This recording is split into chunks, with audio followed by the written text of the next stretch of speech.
A warm welcome to you all and this walkthrough of the Isengard army list. And first up, as always, we will start with looking at the army composition. This army may include Saruman, Grim and Wormtongue, Lurtz, Ugluk, Sharku, Vrasku, Mahur, Thrydan Wolfsbane, Uruk-hai captains, Uruk-hai scout captains, Uruk-hai shamans, Uruk-hai drummers, Orc captains, Dunlanding chieftains, Uruk-hai scouts, Uruk-hai warriors, Uruk-hai berserks, feral Uruk-hai, Isengard trolls, Dunlanding warriors, wild men of Dunland, Warg riders, Orc warriors, Isengard assault ballista, Uruk-hai demolition teams. And if you take the Orc captain as part of an Isengard list, they will count as a hero of fortitude. And the armor bonus is as follows. You do not know pain, you do not know fear. Friendly Isengard models do not start to take courage tests for being broken until at least 66% of the forces models have been removed as casualties. So that still means that you are broken after 50%, but you don't need to roll courage tests until 66%. It's an important distinction there. Additionally, Lurtz, Ugluk, Mahur, Vrasku, Uruk-hai scout captains and Uruk-hai scouts gain the woodland creatures special rule. So let's start with looking at the heroes of Isengard, and first up obviously we have Saruman the White. He is a hero of legend for 180 points. He has a fight of 5 and has a strength of 4, 5 defense, 1 attack, 3 wounds and courage 7. But melee fighting is probably not what you will be doing with him, if you can avoid it. He has 3 might, 6 will, but with an asterisk, and 3 fate, and he is armed with a staff of power and can do heroic channeling as an heroic action, apart from the universal ones, of course. He can take a horse for 10 points, and he has a special rule, the Palantir. Once per game, the controlling player can use the Palantir to automatically win a priority roll, which is very handy, obviously. The use of this special rule must be declared before you roll the dice. Voice of Koronir is another active special rule. Saruman's Standfast is range 12 and can also affect other hero models. He's also Lord of the Istari, which is a passive rule. He can choose to reroll 1 dice when making casting or resist tests, which is obviously very strong. He can do the following magical powers: Immobilize, Terrifying Aura, Command, Sorcerer's Blast, and Flame Burst. Yep, that's it for him. Not a lot of options, obviously, but he is a very potent spellcaster. And with him, you often bring Grim and Wormtongue. He's only 25 points. He's an independent hero. He is Fight 2, Strength 3, Defense 3, 1 attack, 1 wound, 2 courage, and has no might, no will, and no fate. He can only be included if Saruman is taken as well. He's armed with a dagger and can take a horse for 10 points. And his big thing is obviously the A Traitor Within special rule and the Wormtongue rule. The first one reads as: Grima must be deployed in Saruman's warband if deployed as part of an Isengard force. Before deployment begins, you may attach Grima to an enemy warband. When this warband is deployed or moves onto the battlefield, you must immediately place Grima afterwards, as if he was a member of that warband. Grima is always controlled by this controlling player and moves and fights when it is his controlling player's turn to do, as usual. If deployed as part of the enemy's army, but not as part of his own army, no enemy model can shoot or strike blows against Grima, nor can they shoot if Grima is in the way of the shot. Enemy models are allowed to charge Grima and fight, but strike no blows if they win. Note that Grima can be targeted by medical powers. After all, it's Gandalf who roots out his wicked ways. This restriction ends if Saruman is slain, if Grima voluntarily charges an enemy model, or if Grima scores a wound with his dagger, even if the wound is avoided with fate. Grima can decide not to strike blows if he wins a duel, in order not to reveal his real allegiance. Once one of these conditions is met, the depth of Grima's evil is revealed and he becomes an enemy who can be shot at and fought in the same way as any other model. And the other rule there, Wormtongue, is also very good, obviously. If an enemy hero within 6 inches of Grima, 2 might points must be expended to use heroic actions instead of 1.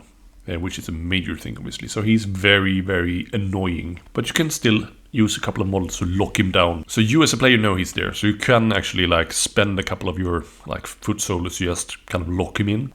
But it will cost you some points to do so. But he is just 25 points, so he's very well worth the inclusion. Then we have Lurtz for 90 points. He's a hero of valor. 3 might, 1 will, 1 fate, and 5 fight. 3+ on the bow, 5 strength, 6 defense, and 3 attacks, 3 wounds, and 5 courage. He can take a shield for free, but it doesn't give him extra defense since he is carrying a bow. But it still means that he can shield, so it's handy still. and it doesn't cost you anything. He can do the following heroic actions: heroic march, strike, strength, and challenge. And he has the special rule, find the halflings. Any warband led by lurch does not have to roll to determine when and where it arrives in scenarios that require such a roll. Instead, lurch may choose the result. So that's very handy. He's pretty decent in defense. It kind of hurts that he's only one will, one fate, obviously. Then we have Ugluk. He is a hero of fortitude for 65 points with 5 fight, 5 strength, 5 defense, 2 attacks, 2 wounds, 4 courage, 3/1/1 for heroics, and can take march, strike, and strength, and has this head taker special active rule. Should Ugluk's force be broken, Ugluk can choose to kill a nearby model instead of taking a courage test. Simply choose a friendly warrior within 2 inches of Ugluk and remove it as a casualty. Furthermore, in a turn that Ugluk does this, he will automatically pass his courage tests, and his standfast has a range of 12 and affects both warriors and hero models. So he's a pretty decent mid-tier hero as well. Then we have Sharku for 50 points, hero of fortitude, with 4 fight, 4 strength, 5 defense, 2 attacks, 2 wounds, 3 courage. He can take a shield to bump that defense up to 6, and he can obviously take a warg for 10 points, which you will want to be doing. He has the riding dagger's active special rule. This is a dagger. Additionally, whenever an enemy hero model in base contact resolves a strike against Sharku and fails to wound, immediately resolve 1 strength for strike against that model. Then let's move on to Vrasku for 65 points, hero of fortitude, 3/1/1, 5 fight, 3+ on the bow. Or the crossbow, rather. He has 5 strength, 5 defense, 2 attacks, 2 wounds, and courage 4. Can't be upgraded gear-wise. Has march and accuracy for heroics, and the expert shot special rule, so he shoots twice. Then we have Mahur for 60 points, hero of fortitude, 5 fight, 5 strength, 5 defense, 3 attacks, 2 wounds, 4 courage, 2/1/1 for heroics, and can do march and strength. And if you include him, any number of Uruk-hai scouts can be upgraded to become marauders for 1 point per mod, and they then have move 8, and he also has move 8, so that's quite nice when you kind of want to be grabbing those objectives early on. Then we have a Dunland hero here, Thriden Wolfsbane for 85 points, hero of fortitude, 3 might, 2 will to fate, 5 fight, 5 strength, 5 defense, 2 attacks, 2 wounds, 4 courage, armed with armor, sword, and 2-handed axe, and can do strike and strength, and can take a horse for 10 points. And he has the mighty blow special rule, which means that when he scores a wound, he instead scores 2 wounds.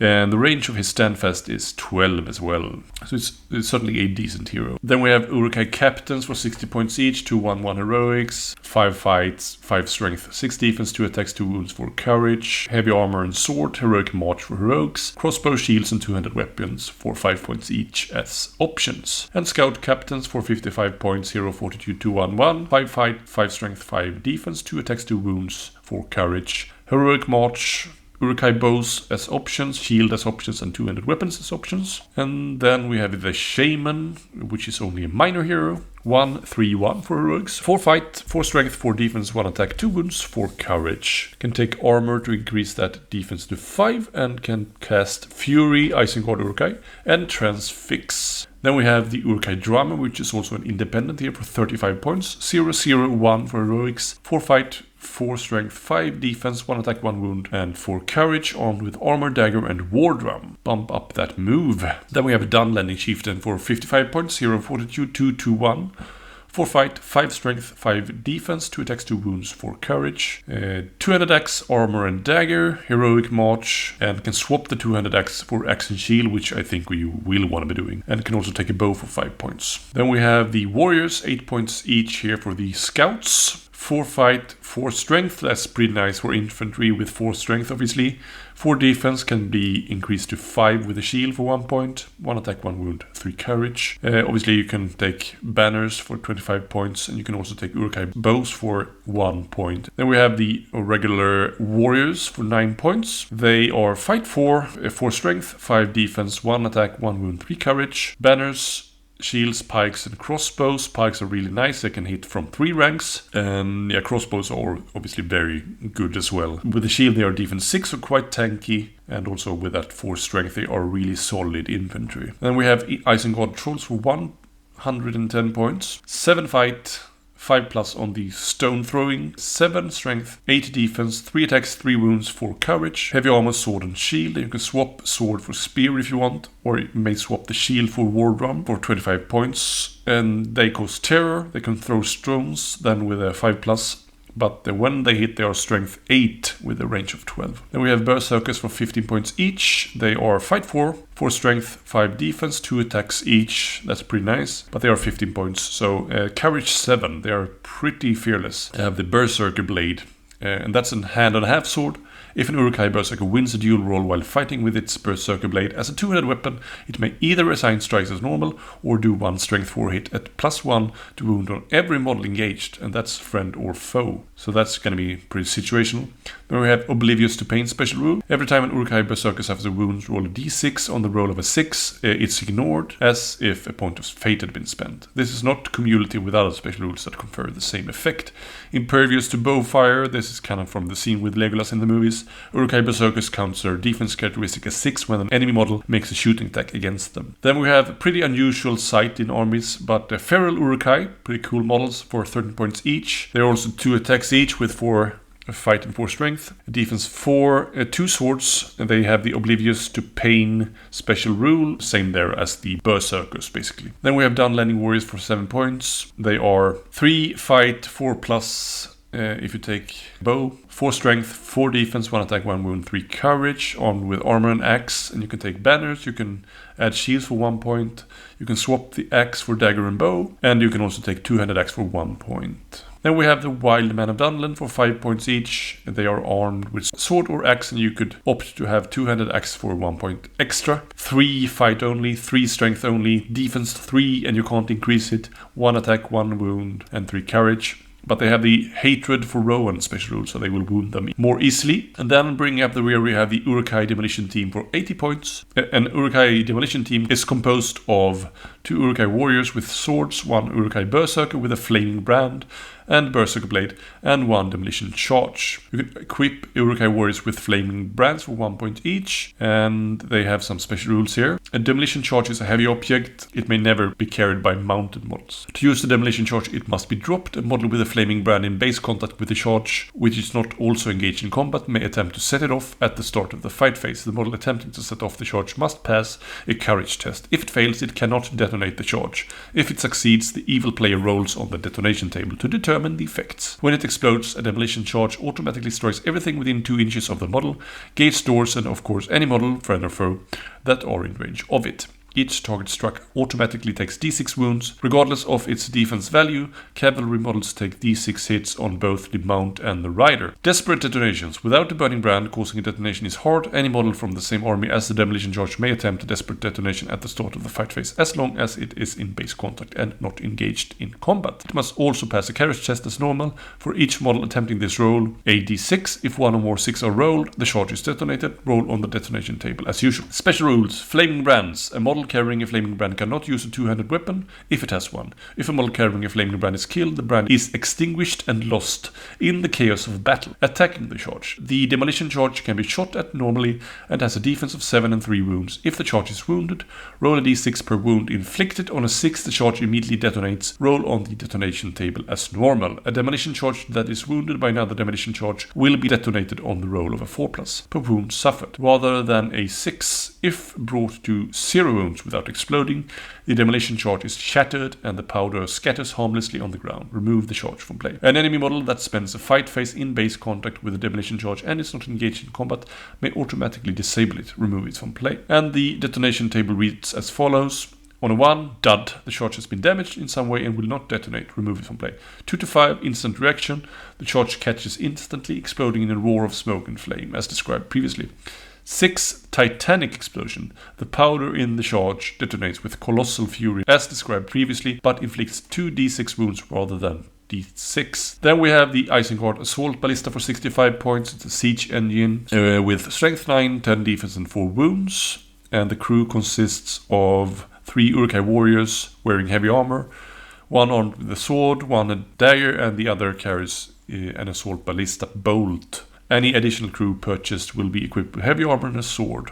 One of the crew is automatically the siege veteran. All crew members have the Urukai, Isengard, infantry and warrior keywords. And you can opt to take an Urukai engineer captain for 50 points and additional crew for 9 points each. And you can have the ballista being a superior construction for 15 points. They have some special rules. Piercing shot. If a shot from Isengard ballista hits a battlefield target, then they will suffer one single strength 9 hit. Additionally, if the target has strength 5 or lower, they will be knocked prone and flying d6 directly away from the ballista. Any model that the target passes over will also be knocked prone and suffers one single strength 6 hit. If the target comes into contact with a piece of impassable terrain or a model that is strength 6 or higher, then it will immediately stop and be knocked prone, and both the target and the obstacle or model, if it has a defense value, will suffer one strength 6 hit. And also the special rule raise the ladders. The assault ballista can attempt to raise a ladder to the enemy battlements in the shoot phase. To do this, the controlling player must first nominate a point on the battlement within range which at least one crew member and the machine have line of sight to. Roll to hit as usual. If a hit is scored, the grapple has struck home. If the machine misses, there is no further effect. When the grappling hook hits a single siege ladder within 6 inches of the wall base below the target point is moved forwards to the wall and raised immediately. All ladder carriers drop their ladders as it is raised. Any one of the carriers can grab the top of the ladder and ride it to the top as it ascends. This model is then placed as if they had climbed to the top of the ladder that turn, which means that they count as charging into combat against the defender at the top of the tower if there is one. Furthermore, the defender will receive no benefit from defending an obstacle in the turn that a ladder is raised this way. Accurate. An Isengard assault ballista will only scatter 3 rather than 6. So that's it. Isengard,